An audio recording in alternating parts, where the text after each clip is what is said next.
भारत और बांग्लादेश के बीच का एक ऐसा मुद्दा जो 2024 या 21st सेंचुरी का मुद्दा ना होकर 1951 से ही एक बहुत बड़ा मुद्दा बना हुआ है। और बात यहां तक पहुंच चुकी है कि 70 साल हो चुके हैं, लेकिन ये प्रॉब्लम सॉल्व ही नहीं हो रही है।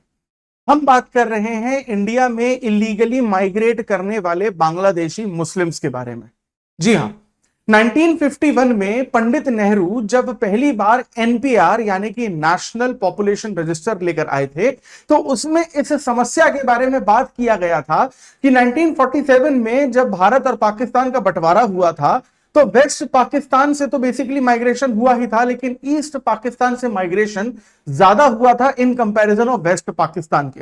वेस्ट पाकिस्तान से जो माइग्रेशन हुआ था, उन्हें तो हम लोगों ने आर्टिकल नंबर 5 से लेकर आर्टिकल नंबर 11 के बीच में सिटीजनशिप प्रोवाइड की थी, लेकिन जो इलीगल माइग्रेशन है वो हमें 1971 से पहले ईस्ट पाकिस्तान से देखने को मिला और 1971 के बाद हमें वो बांग्लादेश से देखने को मिला। और ये जो माइग्रेशन था वो वेस्ट बंगाल के लिए उतना ही बड़ा मुद्दा बना था जितना बड़ा ये मुद्दा आसाम के लिए बना था। लेकिन आज हम लोग यहां पर आसाम की जो प्रॉब्लम थी इलीगल माइग्रेशन की वजह से, उसके बारे में बात करने वाले हैं। जब आसाम में बांग्लादेशी मुस्लिम कंटिन्यूसली आते जा रहे थे, तो वहां की जो डेमोग्राफी थी यानी कि पॉपुलेशन था, यानी कि जनसंख्या का जो रेशो था, वो बहुत हद तक चेंज हो गया और आसाम की जो कल्चरल आइडेंटिफिकेशन है उस पर खतरा आ गया। 1951 से लेकर 1985 तक ये आंदोलन चला कि आसाम में जो बांग्लादेशी मुस्लिम हैं उन्हें आसाम से बाहर निकाला जाए, क्योंकि वो आसाम के कल्चर को डोमिनेट कर रहे हैं और आसाम में इलीगली रहकर रिश्वत देकर वो अपना फेक वोटर आईडी भी बना चुके हैं। और आसाम में जो लोकसभा सीटों पर और विधानसभा सीटों पर चुनाव के जो नतीजे होंगे, उसे वो फेक वोटर आईडी वाले जो नकली नागरिक हैं बांग्लादेशी मुस्लिम जो भारत में रह रहे हैं, वो बेसिकली डिसाइड कर रहे थे। इस प्रॉब्लम को सॉल्व करने के लिए राजीव गांधी की गवर्नमेंट के वक्त 15 अगस्त 1985 को central government, state government Assam की और एएसयू के बीच में आसाम अकॉर्ड भी साइन हुआ था, लेकिन वो आज तक इंप्लीमेंट नहीं हुआ। लेकिन हाल ही में खबर आ रही है कि आसाम के जो मुख्यमंत्री हैं हेमंत बिस्व शर्मा, उन्होंने ये कहा है कि 1985 के जो बेसिकली अकॉर्ड की गाइडलाइन से जो चीजें डिसाइड की गई थी उसे अब इंप्लीमेंट किया जाएगा। और आज के इस वीडियो में हम लोग यही समझेंगे कि इलीगल माइग्रेशन का मुद्दा क्या है, बांग्लादेशी मुस्लिम्स एक्चुअली में इंडिया क्यों आ रहे थे 1971 से पहले और उसके बाद, और आसाम में ये बेसिकली क्यों जा रहे थे, आसाम में किस तरीके की प्रॉब्लम क्रिएट हुई, आसाम अकॉर्ड का मतलब क्या है, इसको अब तक इंप्लीमेंट क्यों नहीं किया गया, और अगर अब हम लोग इसे इंप्लीमेंट करते हैं तो इसमें किस तरीके की बेसिकली प्रॉब्लम्स का सॉल्यूशन हमें देखने को मिलेगा। ये सारी चीजें आज हम लोग इस वीडियो में आसान भाषा में और डिटेल में समझने वाले हैं। Welcome to Chahar Academy, this is Anubhav Deepani. तो देखिए कि जैसा कि हम सभी लोगों को पता है और इंट्रोडक्शन में हम लोगों ने समझ ही लिया है कि यहां पर जो प्रॉब्लम है बांग्लादेश की मुस्लिम्स की इलीगल माइग्रेशन की, वो हमेशा से ही बेसिकली बढ़ती रही है। और यहां पर रिसेंटली हेमंत बिस्व शर्मा ने यह कहा है कि जो क्लॉज 6 था आपकी 1985 के आसाम अकॉर्ड का, उसको यहां पर इंप्लीमेंट करने की बात की गई है। अब हम लोग यहां पर सबसे पहले एक एक करके स्टेप बाय स्टेप हम लोग ये समझते हैं कि ये न्यूज में क्यों है। देखिए न्यूज में तो इसलिए क्योंकि चीफ मिनिस्टर ने हेमंत बिस्व शर्मा ने बोला है कि आसाम अकॉर्ड का जो बेसिकली क्लॉज 6 है वो इंप्लीमेंट किया जाएगा। और ये कौन सी कमेटी के रिकमेंडेशन पर है, जस्टिस बिप्लब शर्मा कमेटी। इन्होंने कुल मिलाकर 52 रिकमेंडेशन दिए थे और उन 52 रिकमेंडेशन में से कुछ रिकमेंडेशन जो है अब जल्द ही यहां पर इंप्लीमेंट जो है होने वाले हैं। अब यहां पर हम लोग सबसे पहले ये समझते हैं कि इस कमेटी का जो रोल है वो एग्जैक्टली हमें किस तरीके से देखने को मिलता है। अब यहां पर जो आसाम अकॉर्ड है वो 15 अगस्त 1985 को यूनियन यानी कि सेंट्रल गवर्नमेंट, उस वक्त की राजीव गांधी की सरकार, ऑल आसाम स्टेट यूनियन यानी कि आसू, और इसके अलावा आपका जो आसाम गवर्नमेंट है उनके बीच में साइन हुआ था। और इस अकॉर्ड में यह कहा गया था कि बांग्लादेशी मुस्लिम जो इलीगली आसाम में माइग्रेट कर चुके हैं उनको आसाम से पूरी तरीके से बाहर निकाला जाएगा, क्योंकि वो यहाँ की जो कल्चर है, ट्रेडिशन है, पॉलिटिक्स है, डेमोग्राफी का रेशो है, उसको पूरी तरीके से बदल रहे हैं। और यहां पर आसाम का जो कल्चरल आइडेंटिफिकेशन है उस पर एक बहुत बड़ा खतरा यहां पर मंडरा रहा है। और मेन पॉइंट यहां पर आसाम अकॉर्ड के क्लॉज 6 का हमको देखने को मिलता है। और इसी क्लॉज 6 को इंप्लीमेंट करने के लिए जुलाई 2019 में यूनियन होम मिनिस्ट्री ने 14 मेंबर्स की एक कमेटी बनाई थी, जिसके हेड या chairman retired justice Biplab Kumar Sharma को यहां पर बनाया गया था। और इन्होंने ये बेसिकली बोला, और इनका ये मेन टास्क था कि आसाम के जो लोग हैं उनको प्रोटेक्ट करना है हर तरीके की प्रॉब्लम से, स्पेशली वो प्रॉब्लम जो यहां पर माइग्रेशन की वजह से हमें यहां पर देखने को मिलती है।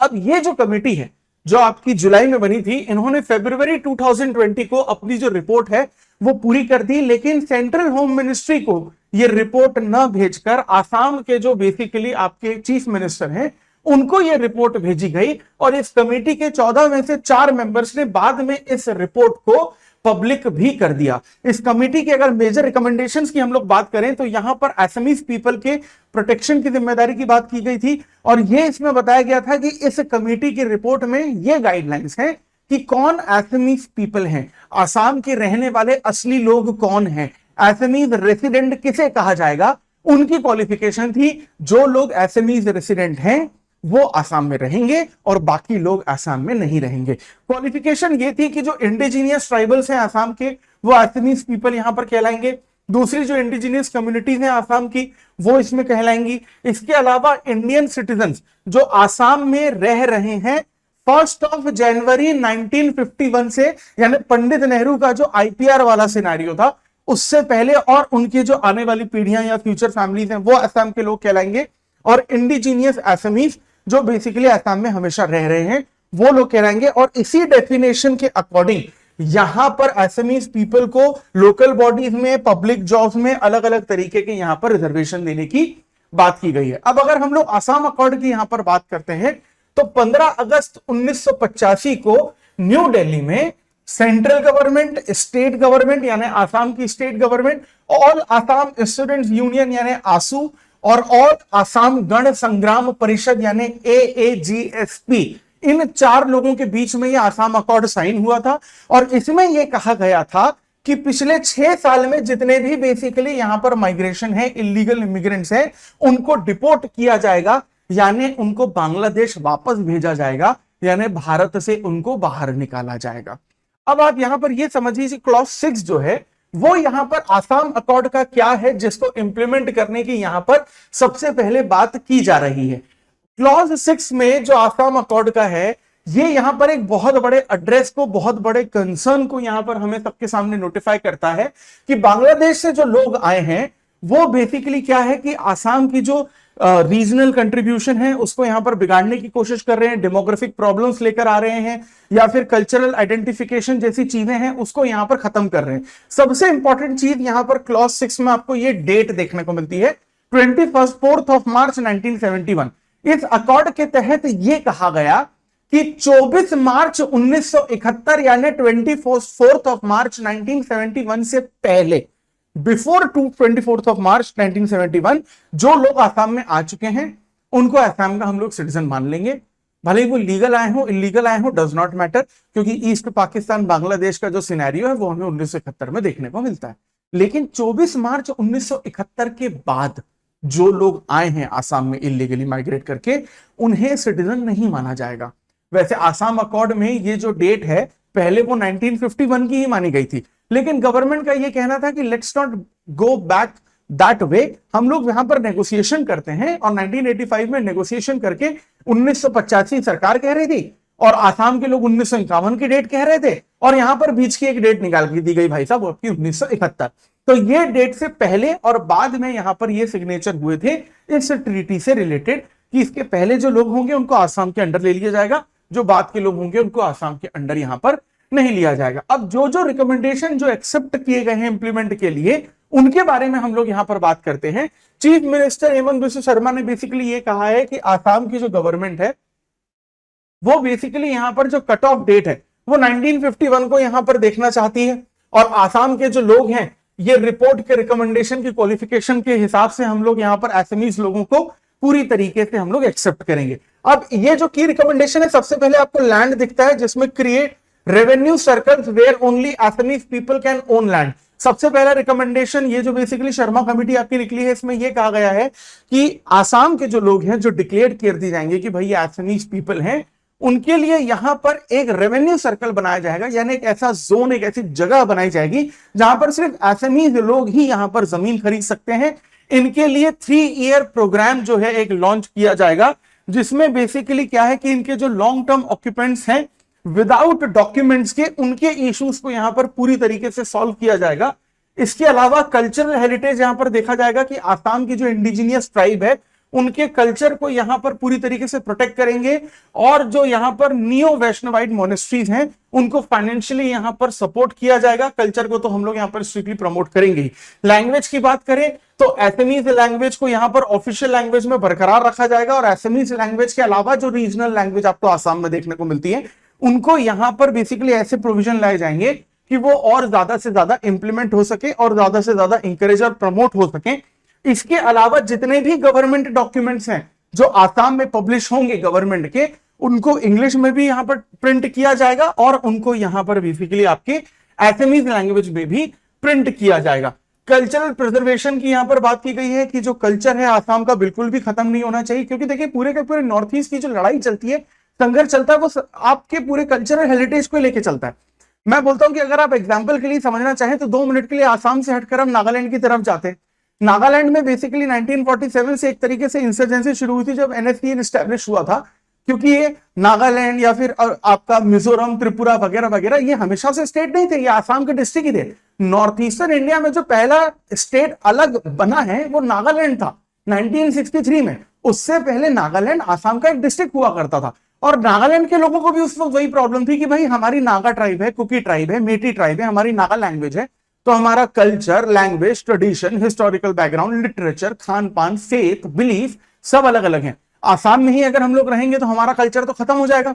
अब सरकार ने उनके इस बात पर ध्यान नहीं दिया। 1947 से जो इंसर्जेंसी शुरू हुई तब जाकर वो 1963 में बेसिकली नागालैंड को अलग हुआ, लेकिन इंसर्जेंसी चालू रही, और फिर फाइनली जाकर 2015 में नागा पीस अकॉर्ड आया, जिसमें कुछ अमेंडमेंट 2019 में लाए गए थे। तो यहां पर इस तरीके की प्रॉब्लम आपको नॉर्थ ईस्टर्न स्टेट्स में हमेशा देखने को मिलती है कि कोई लैंग्वेज के बेसिस पर अलग कभी देश बनाने की बात करता है, कभी अलग राज्य बनाने की बात करता है। आसाम भी उसी तरीके की प्रॉब्लम में फंसा है कि भाई बांग्लादेशी मुस्लिम इलीगली माइग्रेट कर रहे हैं, तो ये हमारे कल्चर को पूरी तरीके से चेंज कर देंगे, डोमिनेट कर देंगे, खत्म कर देंगे। और इसमें आसाम के लोगों का किसी भी तरीके का कोई भी यहां पर गलत स्टेटमेंट नहीं है, क्योंकि हर कम्युनिटी, हर स्टेट के लोग अपने कल्चर को प्रोटेक्ट करने की पूरी जिम्मेदारी रखते हैं, और हर कम्युनिटी का कल्चर प्रोटेक्ट होना चाहिए अगर वो इंडियन कल्चर है तो, क्योंकि हमारे यहां कोई सिंगल कल्चर नहीं होता। We have the motto of one nation, many languages and many culture, तभी तो डाइवर्सिटी वाला सीन हमें यहां पर देखने को मिलता है। इसके अलावा यहां पर इंडिजीनियस कम्युनिटीज जो है उनके एम्पावरमेंट की यहां पर बात की गई है। पॉलिटिकल रिप्रेजेंटेशन जो है यहां पर एसएमईज लोगों को लगातार दिया जाएगा। इकोनॉमिक डेवलपमेंट के यहां पर चांसेस दिए जाएंगे। एसएमईज लोगों को रिजर्वेशन दिया जाएगा, उनके लिए एक अलग से जोन बनाया जाएगा जहां पर वो बेसिकली क्या करेंगे कि जमीनें खरीद सकते हैं। सोशल जो टेंशन हैं उनको कम करने की कोशिश की जाएगी यहां पर अलग अलग बेसिकली लोगों के थ्रू। अब ये जो आसाम अकॉर्ड है इससे रिलेटेड यहां पर आपके सामने एक क्वेश्चन है that discuss the significance of clause 6 of Assam accord in the context of Assam's socio-political landscape. How does the implementation of the clause by the Hemant Biswa Sharma government aim to address the concern of the indigenous population? तो आप इसमें पहले Assam accord समझाएंगे, introduction में clause 6 क्या है वो समझाएंगे, रिकमेंडेशन यहां पर आसाम के चीफ मिनिस्टर बेसिकली कौन से इंप्लीमेंट करने की बात कर रहे हैं वो मेन बॉडी में लेंगे, और इसके क्या नेगेटिव पॉजिटिव इफेक्ट हो सकते हैं। एक पॉजिटिव नोट के साथ आप अपना वे फॉरवर्ड या कंक्लूजन जो है यहां पर खत्म करने की कोशिश करेंगे। देखिए यहां पर ये जो मुद्दा है ये governance, internal security, post independent polity हर सब्जेक्ट से जुड़ा है। हम लोग कई बार क्या करते हैं कि जब भी किसी टॉपिक पर हमें जब किसी भी तरीके का पॉइंट ऑफ व्यू बनाना रहता है ना, हम डिप्लोमेटिक हो जाते हैं। लेकिन कुछ टॉपिक्स यूपीएससी में ऐसे होते हैं जहां पर आपको डिप्लोमेटिक होने की शायद जरूरत नहीं है, क्योंकि उस वक्त आप नेशनल इंटरेस्ट को प्रायोरिटी पे रखते हैं।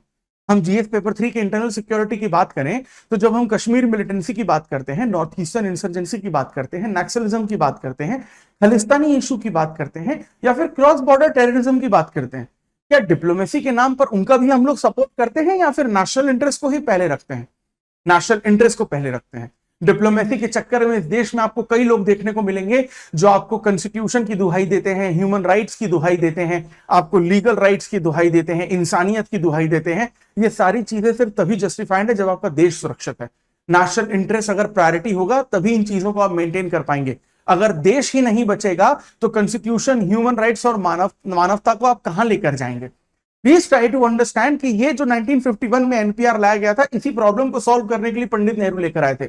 और सीए एनआरसी भी रिसेंटली गवर्नमेंट इसीलिए लेकर आई थी कि हमारे जो बेसिकली पड़ोसी इस्लामिक कंट्रीज हैं, वहां पर रिलीजियस माइनॉरिटीज का जो टॉर्चर हो रहा है, उनको हम इंडिया की सिटीजनशिप दें और उनको उस टॉर्चर और एक्सप्लॉयटेशन से बचाएं। और यहां पर इस एनपीआर के थ्रू, इस असम अकॉर्ड के थ्रू जो इलीगली माइग्रेंट आए हैं इंडिया में, उन्हें डिपोर्ट करने की बात बिल्कुल सही है।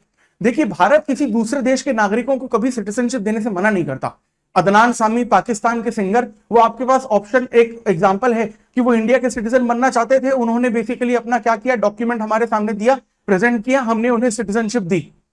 लेकिन अगर कोई पर्सन इलीगली आपके घर में आकर रहता है तो आप उसे घर से बाहर निकालते हैं ना। तो ये देश भी आपका घर है। आप, मैं, आपके पेरेंट्स, मेरे पेरेंट्स जो टैक्स पे कर रहे हैं, वो इस देश के बच्चों के फ्री एजुकेशन और न्यूट्रिशन के लिए टैक्स पे कर रहे हैं, ना कि इलीगल बांग्लादेशी लोगों के लिए हम लोग यहां पर टैक्स पे कर रहे हैं। You need to understand this fact. कई बार यहां पर ऐसे भी जस्टिफिकेशन दिया जाता है कि ठीक है, चलो पुरानी बात है, पुरानी ही रहने दो, वो तो 1971 से पहले आए थे, 1971 के बाद आए थे, उन्हें यहां रहते हुए 50 साल हो चुके हैं, उन्होंने अपनी फैमिली यहां बना दी है, तो हम एक काम करते हैं कि हम लोग बेसिकली क्या है, उन्हें सिटीजनशिप दे ही देते हैं। ये किस तरीके का लॉजिक हुआ? अगर 50 साल रह चुके हैं और इलीगली हैं तो फिर भी देश से बाहर जाएंगे।